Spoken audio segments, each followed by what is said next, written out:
Eu quero trazer uma palavra nesta manhã, com base num texto em 2 de Reis, no capítulo de número 13.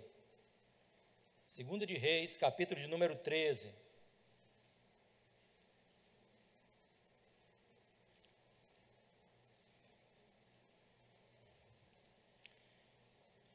Está lá no Antigo Testamento. Eu sei que às vezes a gente tem uma certa dificuldade, maior nos livros do Antigo Testamento, mas provar o meu amor para com você, eu quero lhe dizer que 2 de Reis fica depois de 1 de Reis. Vamos lá, olha aí, dos versículos de 14 a 19, eu vou estar lendo e você acompanhando aí conosco, e é uma história maravilhosa, tá? O profeta Eliseu, a gente vai falar aqui um pouquinho sobre o profeta Eliseu. O profeta Eliseu, ele foi um instrumento nas mãos de Deus, foi comissionado por Elias, a mando do Senhor, substituiu o profeta Elias, e dentre tantas coisas que ele fez, relatadas na palavra, ele ungiu, ou a mando dele, porque foi um dos seus discípulos, um daqueles que estavam lá, provavelmente aprendendo com ele este ofício, foi mandado para ungir a Jeú, o comandante Jeú, como rei. E ali, a dinastia, a partir dali, a dinastia de Acabe, que vinha desde o pai de Acabe, se encerrou ali. Que ele matou o filho de Acabe, matou a esposa de Acabe, a Jezebel, e ele, então, reinou. Reinou durante 28 anos, depois do seu filho, reinou em seu lugar. Aqui a gente vai ver a história já do neto dele, de Joás, mais de 17 anos, e agora Joás estava reinando. Veja como houve longevidade no ministério de Eliseu, Eliseu, que depois da morte de Elias, já tinha passado alguns anos do seu chamado, agora ele manda ungir Jeú, Jeú reinou 28 anos, seu filho mais 17, depois o seu neto estava reinando, e aí essa história se desenrola, quando diz assim a palavra de Deus, os versículos 14 a seguir. Quando Eliseu estava sofrendo da enfermidade da qual viria a morrer, Jeoás, rei de Israel, foi visitá-lo, chorou diante dele e disse: meu pai, carros de Israel e seus cavaleiros.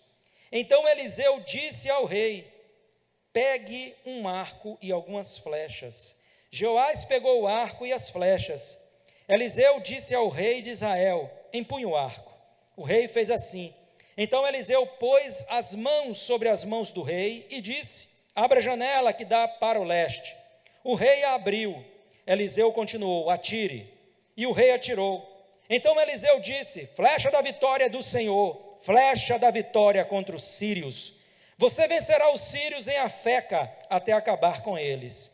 Eliseu disse mais: pegue as flechas. Ele as pegou. Então disse ao rei de Israel: atire contra o chão. O rei fez isso 3 vezes e parou. Então o homem de Deus ficou indignado com ele e disse: você deveria ter ferido 5 ou 6 vezes, e assim venceria os sírios até acabar com eles, mas agora vai vencê-los só 3 vezes. Você pode sentar? Amém? Olha, se você parar para pensar, o quanto foi revolucionário a criação desse instrumento que é o arco e flecha. Tremendo, não é?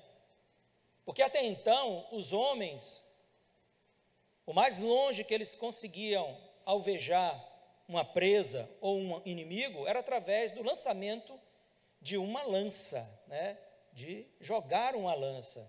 Então, eles poderiam jogar uma lança com a força do seu braço, atingir um animal, porque eles eram, obviamente, treinados nesse sentido, ou atingir um daqueles que eram um dos seus inimigos. Mas quando então veio o arco e a flecha, é muito precisa a criação desse instrumento de guerra, de caça.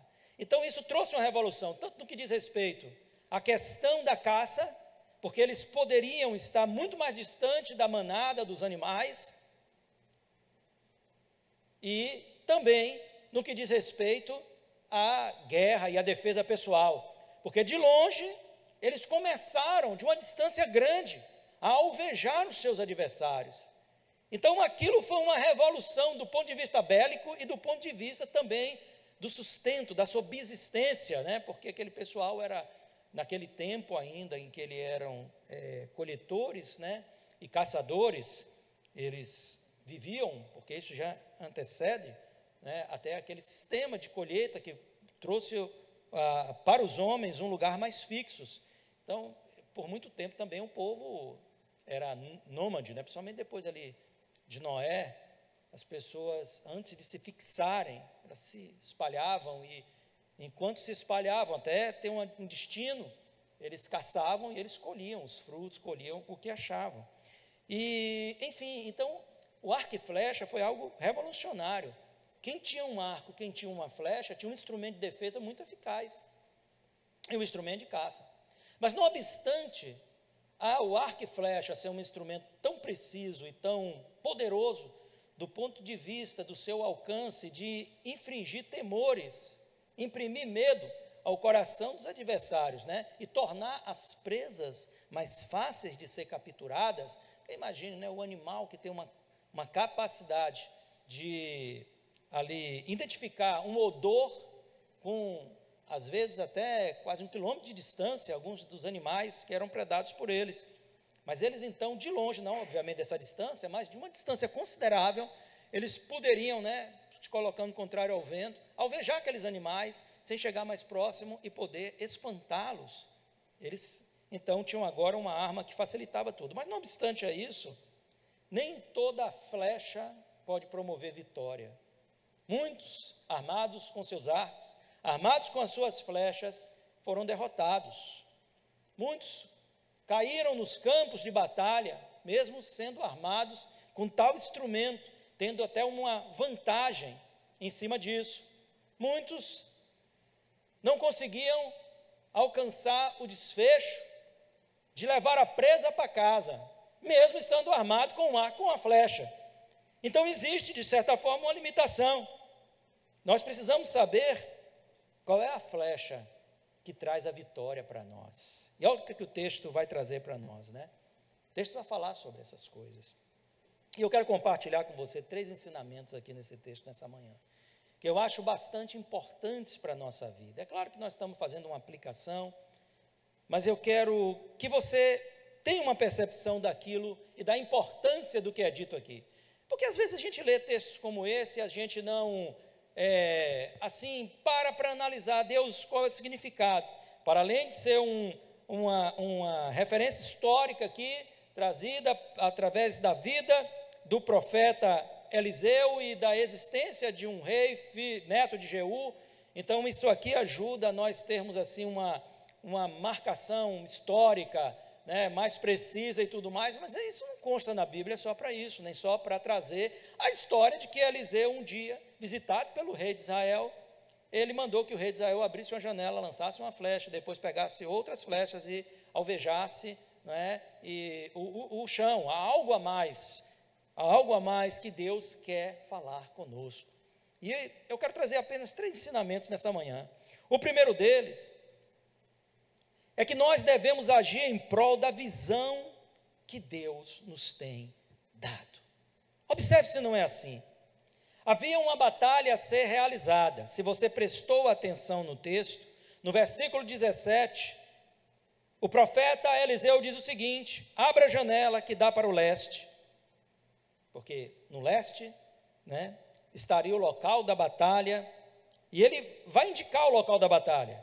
E o rei abriu. Eliseu continuou: atire. O rei atirou. Então ele diz: flecha da vitória, flecha do Senhor, flecha da vitória contra os sírios. Você vencerá os sírios em Afeca até acabar com eles. Então ele manda que se abra a janela que está na direção leste, na direção de Afeca, uma cidade no caminho de Damasco, capital da Síria. E os sírios eram os inimigos que na época estavam aterrorizando desde os tempos mais passados. Eles vinham oprimindo o povo de Israel, se levantando em guerra, estiveram em guerra contra o avô, contra o pai de Jeoás e agora contra Jeoás. O pai de Jeoás conseguiu uma vitória porque abandonou os seus deuses, abandonou a sua idolatria, buscou a Deus, se humilhou, e Deus deu um avanço, deu uma vitória. Mas conhecendo o coração daquele homem, Deus sabia que ele retrocederia como assim o fez, e voltou à sua idolatria. Os assírios voltaram a perseguir, a oprimir Israel. Então agora Jeoás estava com a incumbência de vencê-los. Então Deus dá uma visão e mostra: aquele é o lugar da tua vitória. Ali, nessa cidade, em Afeca, você vai derrotar os sírios, você vai destruí-los. Deus está mostrando qual é o propósito. Deus está te dando uma visão para aquela cidade. Então você empunha a sua flecha e não atire a sua flecha. Não deposite as suas expectativas. Não coloque o seu empenho em nenhuma outra direção, mas foque-se na direção do propósito, na visão que Deus tem dado ao seu coração. E sabe o que eu vejo? Que isso é um problema para muitas pessoas, porque às vezes nós estamos nos empenhando em cima de propósitos que Deus não tem para nós.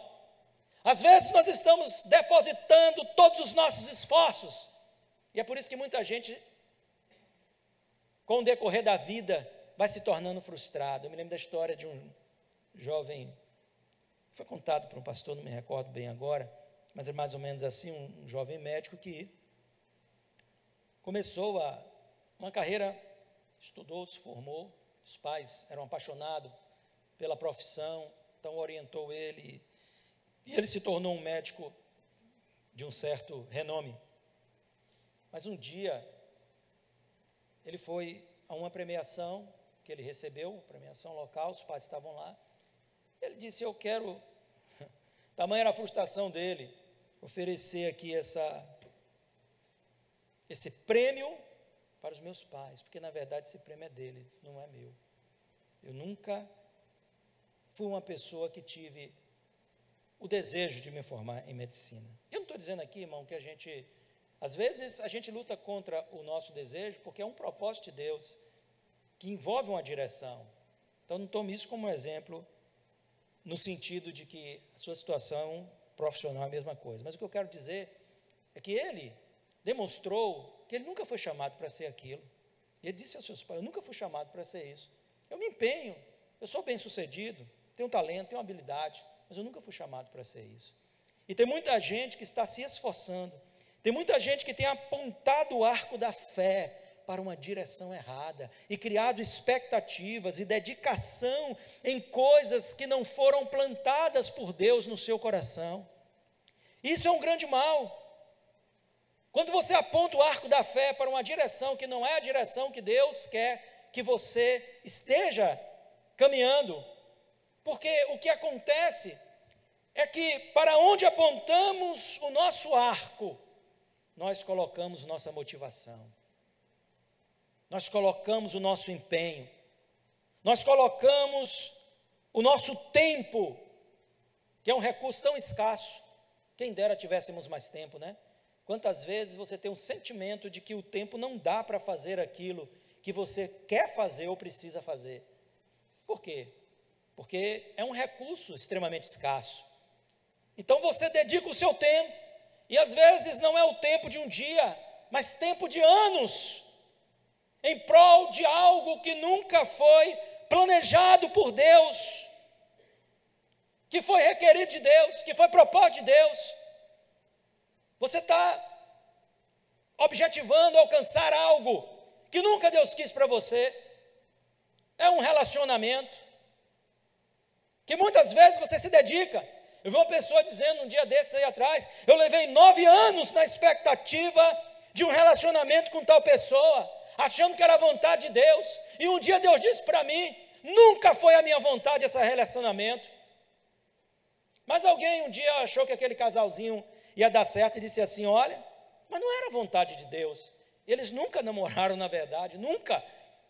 E mais houve uma expectativa no coração daquela moça, e por 9 anos ela esperou aquele relacionamento, até que Deus teve que sacudir ela, falar com ela: acorda, põe o pé no chão, acorda para a vida.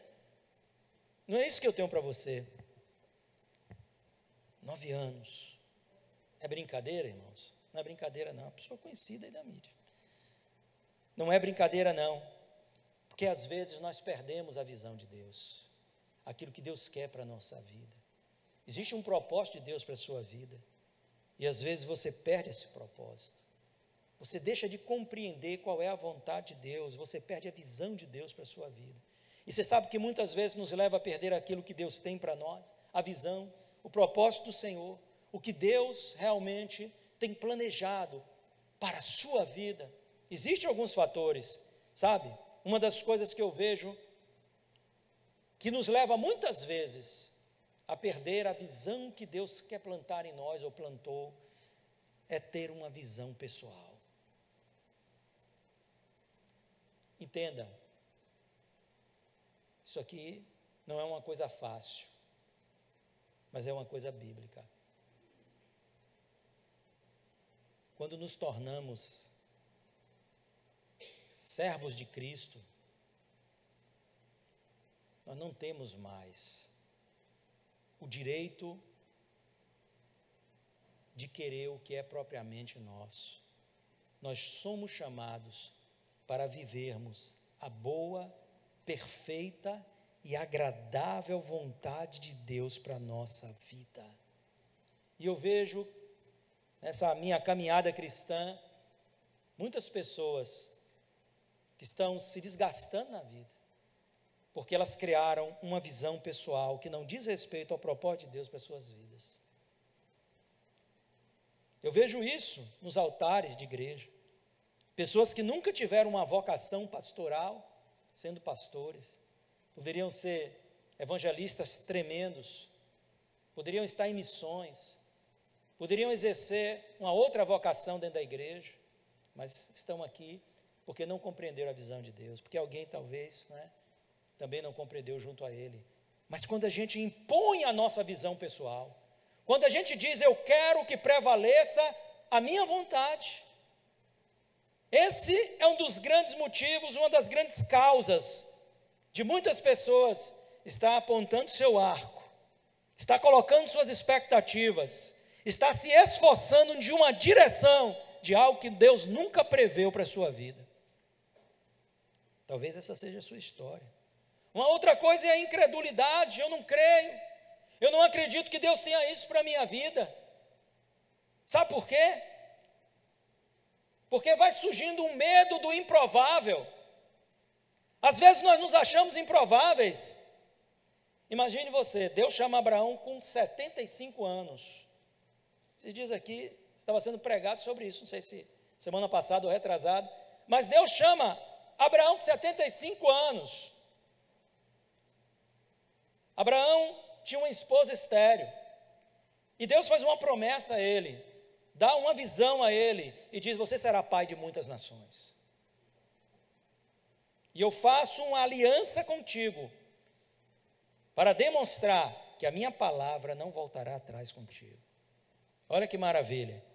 Mas então, irmãos, há uma luta contra a incredulidade, porque bate o medo do improvável, os anos vão passando, e aquilo começa a parecer que é improvável que aconteça.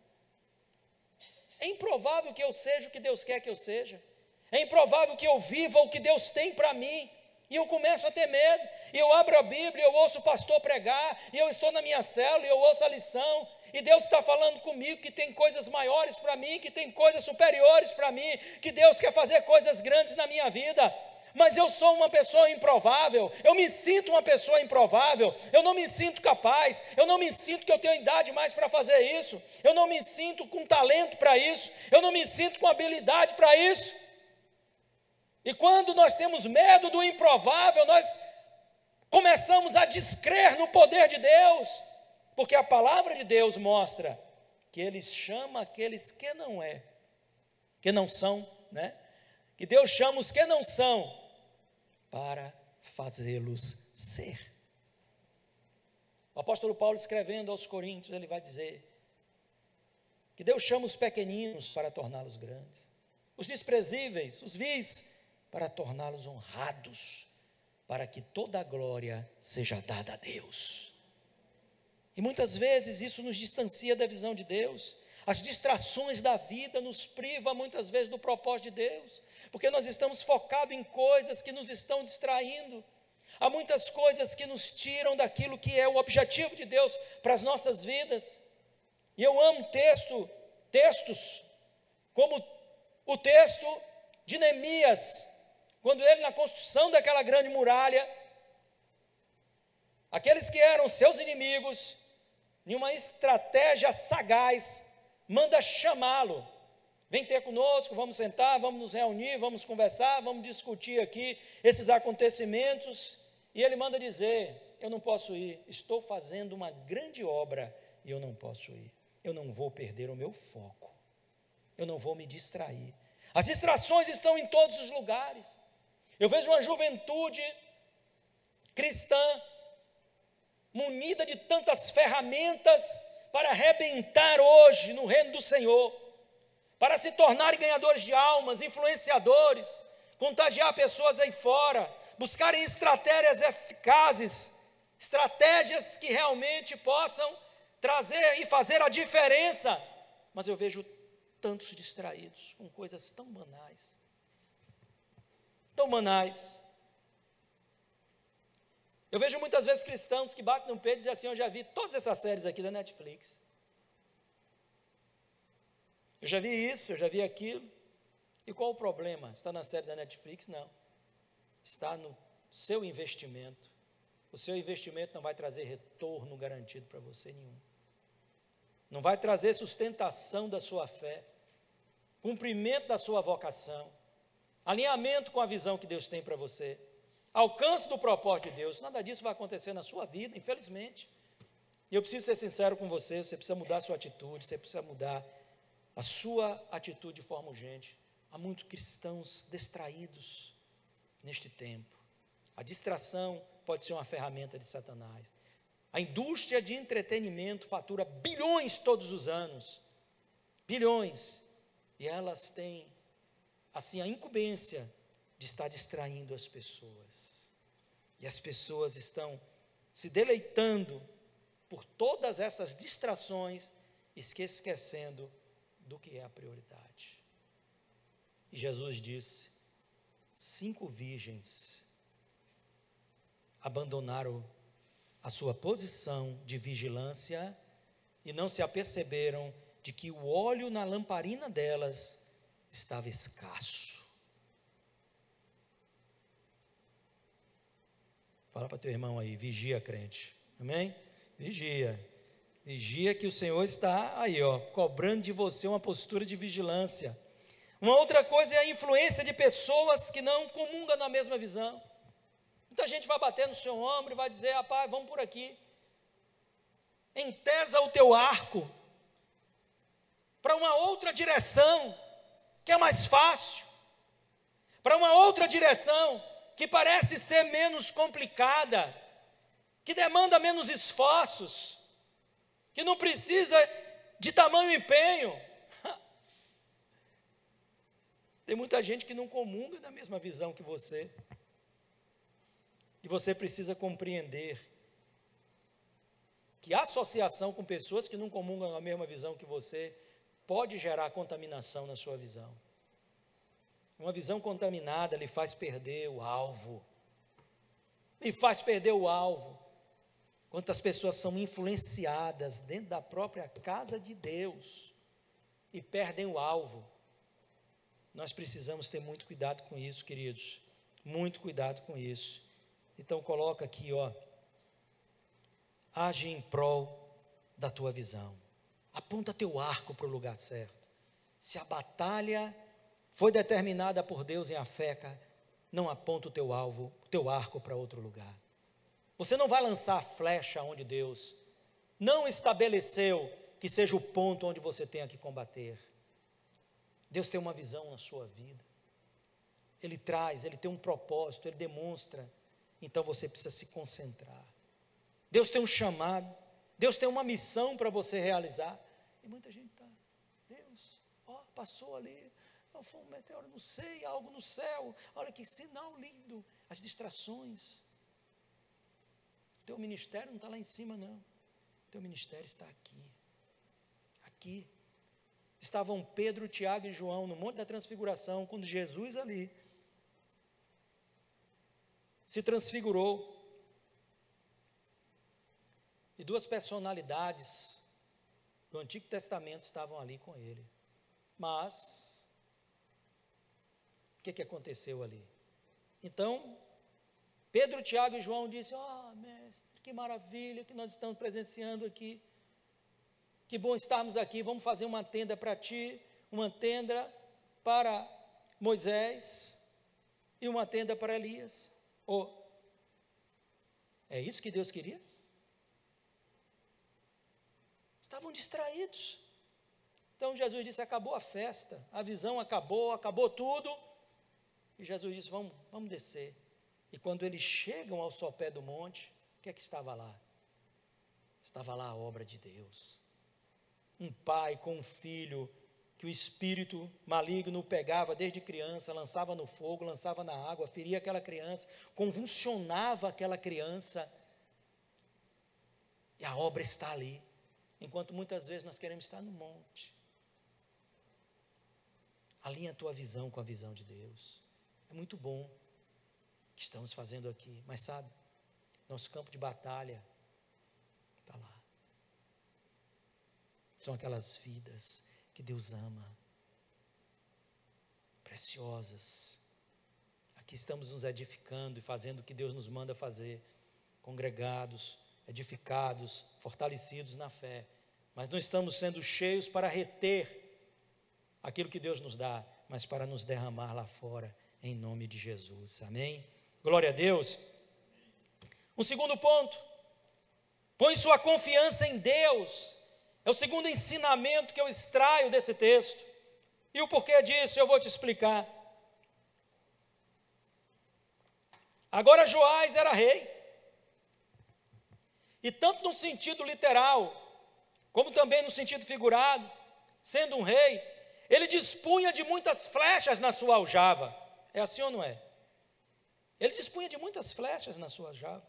Como, por exemplo, ele possuía um exército forte. Ele possuía influência e amigos poderosos. Ele possuía conhecimento.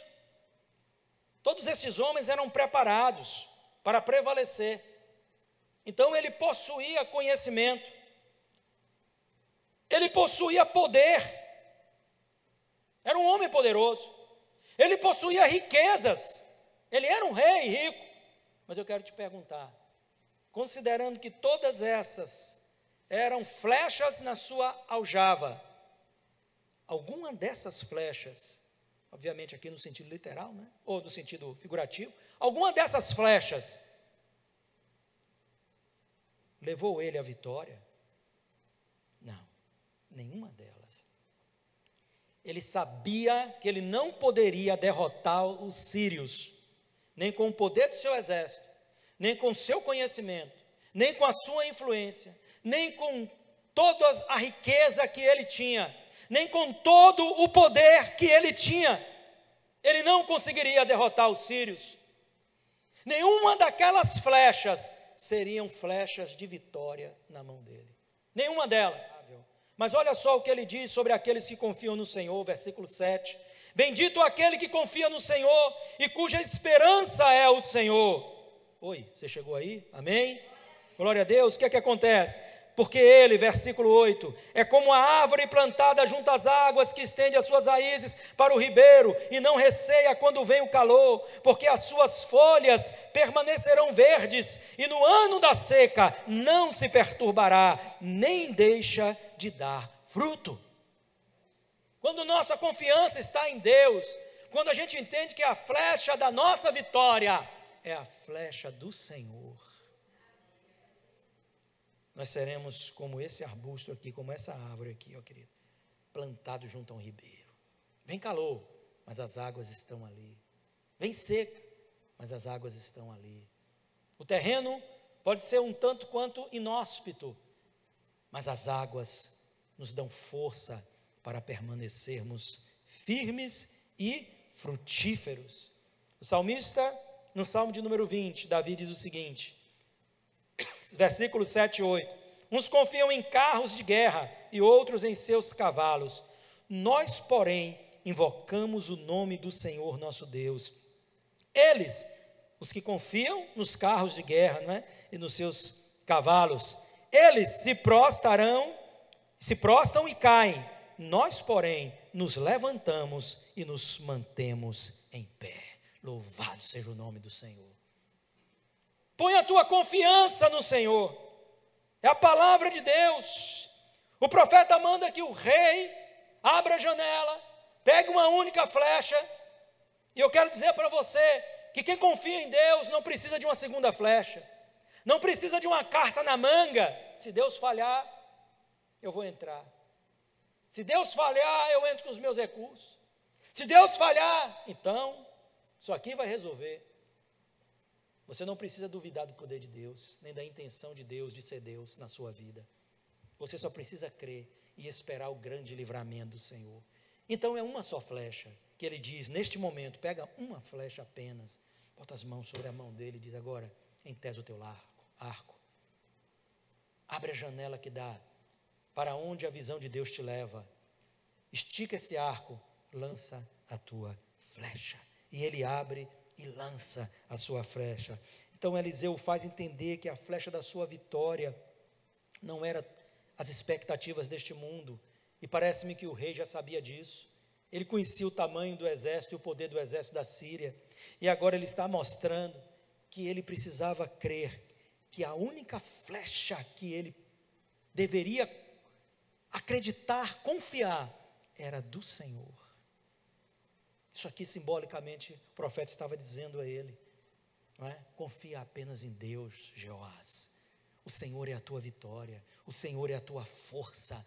O Senhor desbaratará o exército da Síria, Ele vai derrotá-los, Ele vai humilhá-los, os teus adversários verão a grandeza do teu Deus, não o tamanho do teu exército, não o tamanho da tua coragem, não tua capacidade bélica, não nenhuma força que haja em ti. O que eles vão ver e vão saber é que Deus usa o pequeno para vencer os grandes poderes dessa terra. Bendito seja o nome do Senhor. E ele estava aqui empolgado com isso, né? Então ele tesou o arco e soltou a sua flecha, porque Deus, é de Deus a flecha da nossa vitória. Amém? Você não precisa ter uma carta na manga. Olha para teu irmão aí, vê se ele está com cara de quem tem carta na manga. Olha para essa pessoa do lado aí, vê se ele tem cara de quem está com a carta na manga e diz a ele, pode confiar em Deus. Pode confiar no Senhor, amém? Glória a Deus. Deixa eu terminar aqui com um último pontozinho rápido para a gente encerrar. Olha só. Um terceiro ensinamento que eu quero trazer nesta manhã, acerca desse texto. A sua parte está em perseverar. Em perseverar. A flecha da vitória do Senhor já havia sido lançada. Ele já tinha lançado a flecha. Deus já havia feito a parte dele. O Senhor deu a visão. O Senhor trouxe a promessa. Você vai vencer. Você vai conquistar. Você vai subjugar os seus adversários. Mas agora era a hora do rei agir. Mas o que aconteceu aqui? Que é tão misterioso, né? Então Eliseu disse mais. Pegue as flechas, as demais flechas, né, que sobraram ali na aljava, ele passou a mão nas flechas, e o profeta disse a ele, versículo 18, atira no chão, fere o chão, e ele o fez, 1, 2, 3 vezes, e parou. Então o homem de Deus, versículo 19, ficou indignado com ele e disse, você deveria ter atirado 5 ou 6 vezes, e assim venceria os sírios até acabar com eles. Mas agora vai vencê-los só 3 vezes. O profeta se indigna com o rei, porque ele parou antes de completar a sua missão. Queridos, quantas vitórias não são alcançadas pelo povo de Deus, porque paramos antes de concluirmos nossa missão, porque desistimos antes.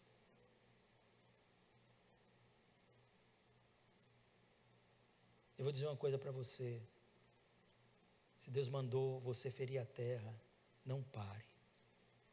Sabe por quê? porque aquele que te mandou feri-la, não te mandou parar. Quem mandou ele abrir a janela? A voz do Senhor através do profeta. Quem mandou ele entesar o arco e lançar uma flecha ao longe, na direção leste, a direção de Afeca? Profeta. Quem mandou ele ferir a terra? Profeta. O profeta mandou ele parar? Não. Nós temos um problema muito sério, irmãos, quando se diz respeito à perseverança.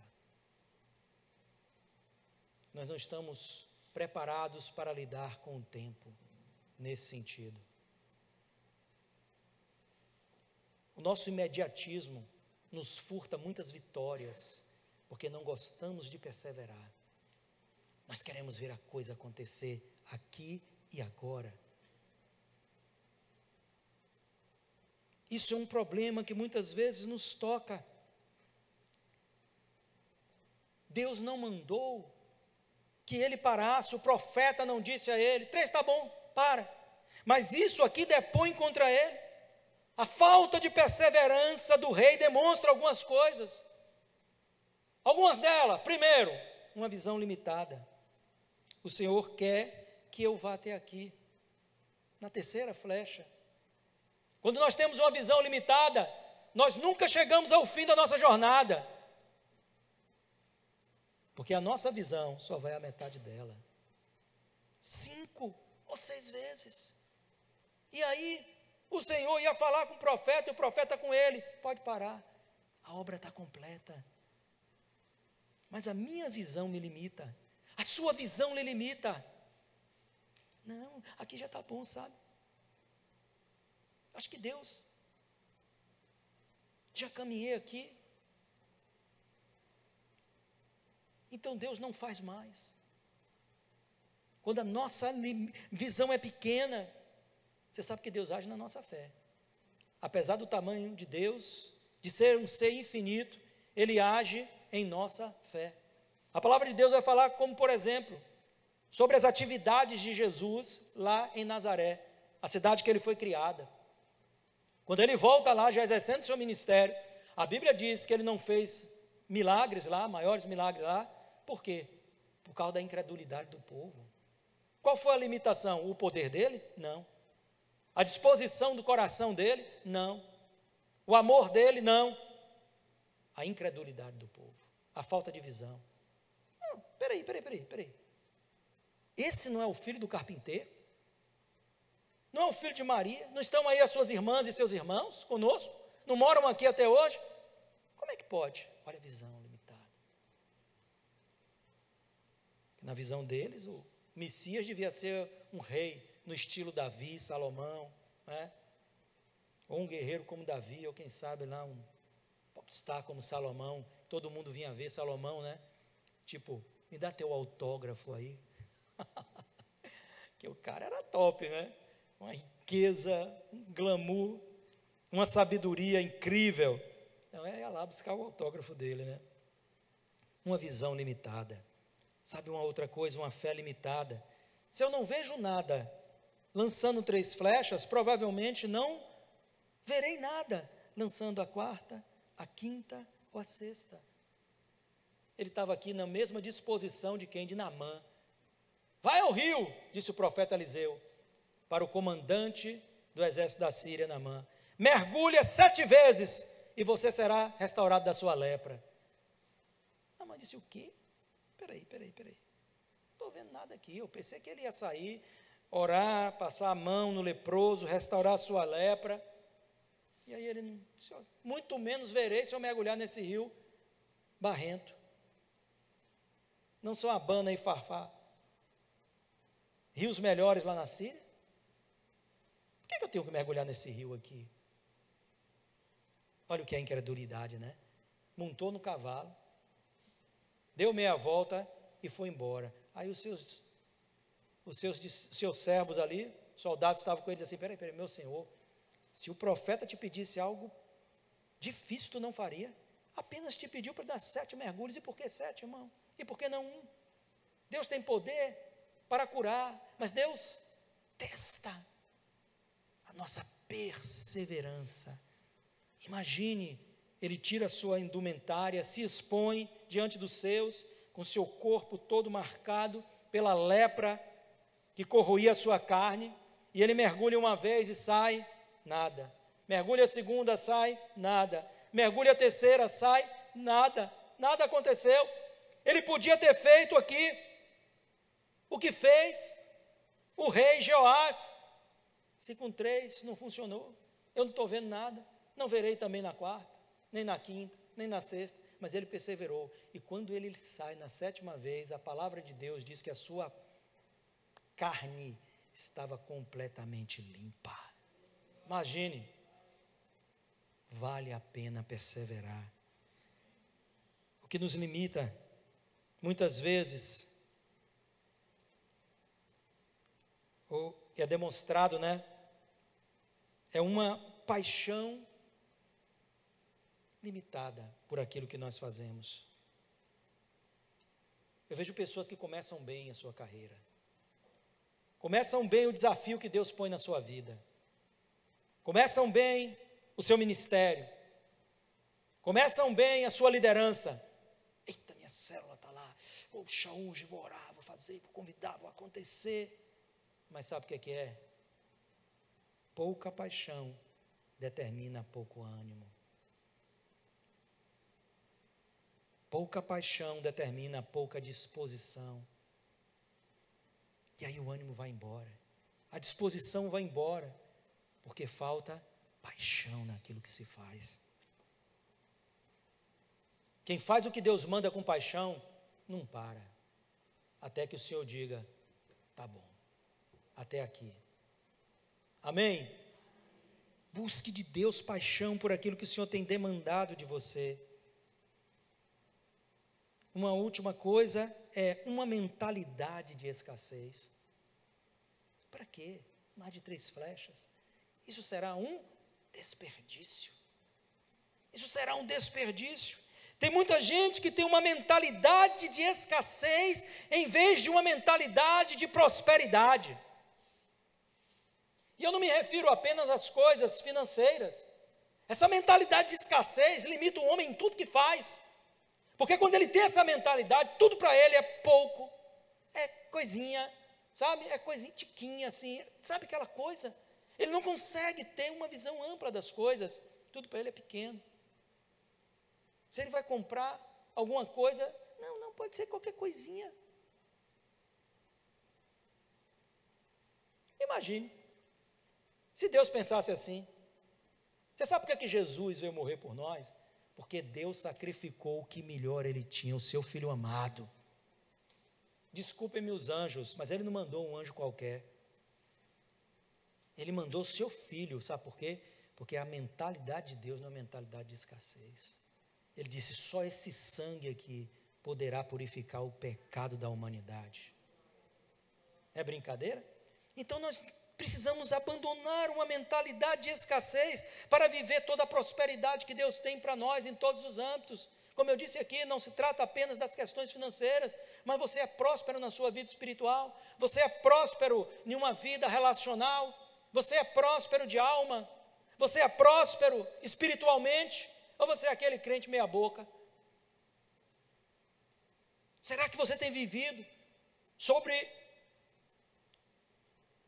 uma mentalidade que te tem limitado a viver o melhor de Deus para a sua vida? Por que gastar flechas? Vamos parar por aqui? Não. Vamos continuar, queridos, golpeando a terra, até que Deus nos mande parar.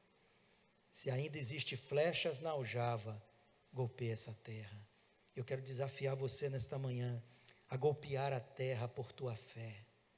Golpeia com oração, golpeia clamando a Deus, golpeia colocando diante de Deus por tua fé, golpeia a terra por tua família. Não para. Eu parei de orar por aquela pessoa porque eu já não acredito mais que ele vai se converter. Quem mandou você parar? Fere a terra, continua a ferir, continua a golpear, continua a orar, continua a buscar, continua a clamar, continua a bater na porta do Senhor. Golpeia a terra por tua igreja, fere a terra por tua igreja, pela obra do Senhor, fere a terra por tua célula, continua a orar por ela, continua a derramar-te diante do Senhor por ela, derrama-te diante do Senhor pelas coisas de Deus, continua a golpear esta terra por tua nação, para que a tua nação não se torne uma nação que se esqueceu de Deus, não se torne uma nação que rejeita a Deus.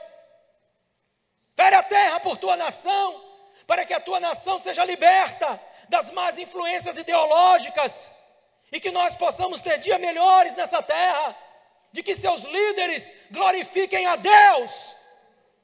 Golpeia a terra pelo irmão que está ao teu lado, muitas vezes precisando de ti, passando por lutas. Não para de orar por ele, não para de orar por aqueles a quem Deus coloca peso no seu coração. Já orei 1, 2, 3 vezes, continua, meu irmão, porque as flechas da tua aljava ainda não se acabaram.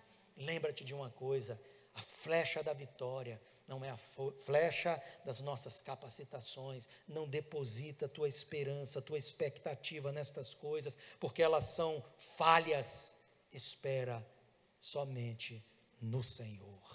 Amém? Vamos nos colocar em pé? Amém?